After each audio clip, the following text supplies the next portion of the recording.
Live from Bath in the United Kingdom by Dr. Bharat Pankhania, who's a senior clinical lecturer at the University of Exeter Medical School. Dr. Pankhania, thank you so much for joining us here today on The Edge from my favourite city in the United Kingdom. Thank you.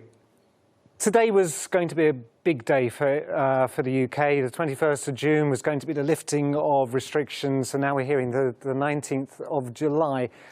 Now, obviously, dates are important for people because they want to have something to look forward to. But what is the reality?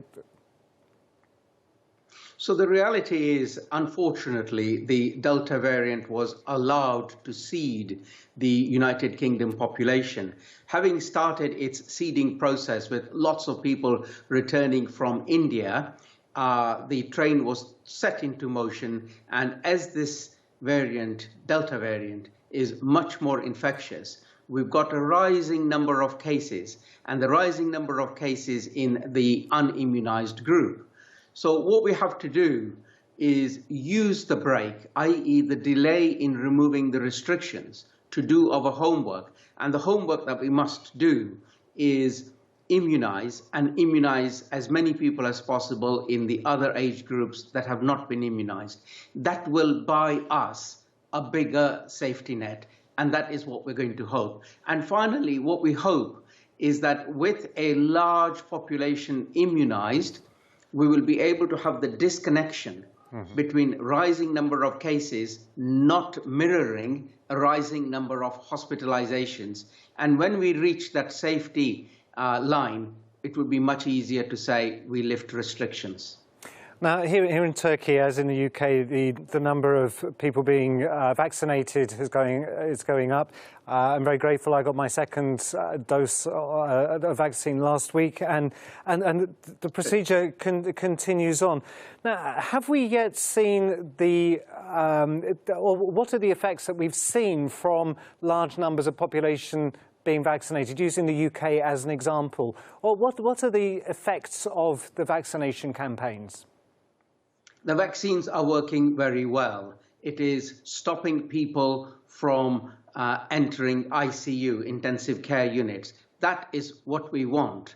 And by and large, it is protective, and it is protective against all the variants that we've now come across.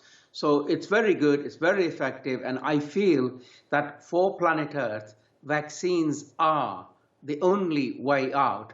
But the trouble is, if we don't hurry up and immunize other parts of the world, any day, any time, we could get a variant which bypasses the vaccines, and that would put us back to square one, unfortunately. And this is a very important point, isn't it? We know that there's the COVAX scheme. Last week, the G7 made the big announcement of 1 billion doses, which sounds like a very large number. You say, Africa is in dire situation with vaccinations. So, again, the same question, what is the reality there? So the reality is dire in Africa. We have no capacity or minimal capacity in intensive care units, very poor supply of vaccines and poor uptake of the vaccines, and shortage of fundamentals like oxygen. So whilst the media is not there, the situation in Africa is pretty dire. And for the G7 countries, the world's richest nations, to offer 1 billion vaccines sometime in the future is not good enough. They need to offer many more doses, and as fast as possible. It is in the interest of their own in case variants arise, and it's also a humanitarian thing to do, which is not only immunize your country, but allow other countries to also have a level of protection via the vaccines. And so this protection of, if not your neighbour, but the person down the street, is actually protection of yourself, because they're not going to come and bring something, some new mutation. So, absolutely, and we really need to learn that the world is one family and act as such.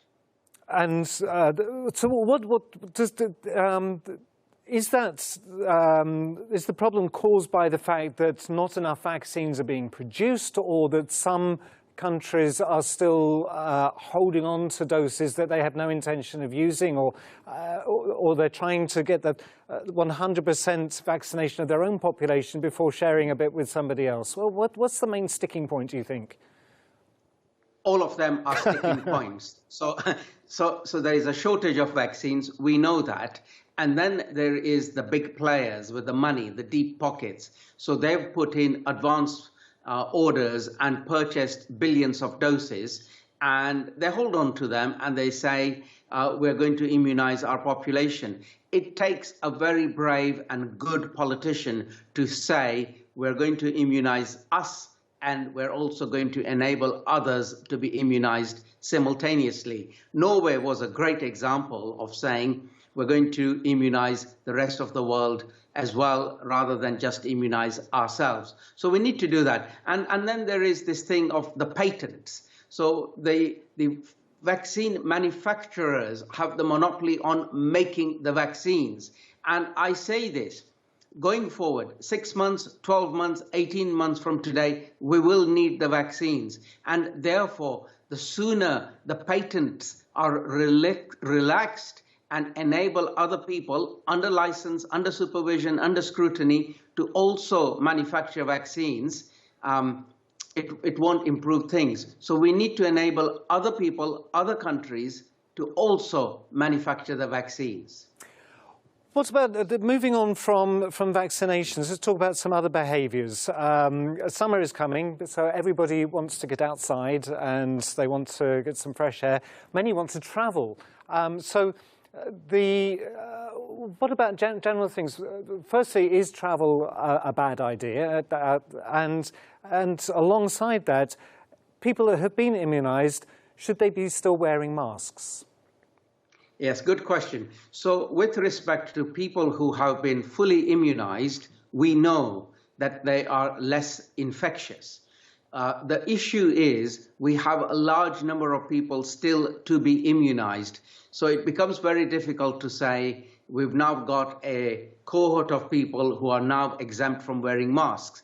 But that good time will come very soon when we will be able to say viral activity is low, case numbers are low, you may not wear your masks, especially in sensitive areas, because you're unlikely to be infected and infectious. That time will come. At the moment, it's very difficult to say you have been immunized, therefore you don't need to wear a mask. With respect to travel, the issues are, upon your return, you may introduce a variant that causes a lot of harm in your country. The other issue is when you go abroad, you may also take variants from the UK to other distant parts of the world where they are not able to manage a rapidly spreading, highly infectious variant. So those are all the issues. And of course, another one is you may overwhelm somebody else's healthcare system. So at the moment, travel, for the reasons I have stated, is a little bit tricky, especially into poorer countries. Mm-hmm. So again, it's thinking about the other before yourself, and maybe just being a little bit patient is the sensible way forward. Yes. What about some good news? I understand that some new treatments are being discovered on some monoclonal, if that's the right word, treatments are being discovered to help people recover from coronavirus. So we're still learning about many things. So what's the good news on the treatment front?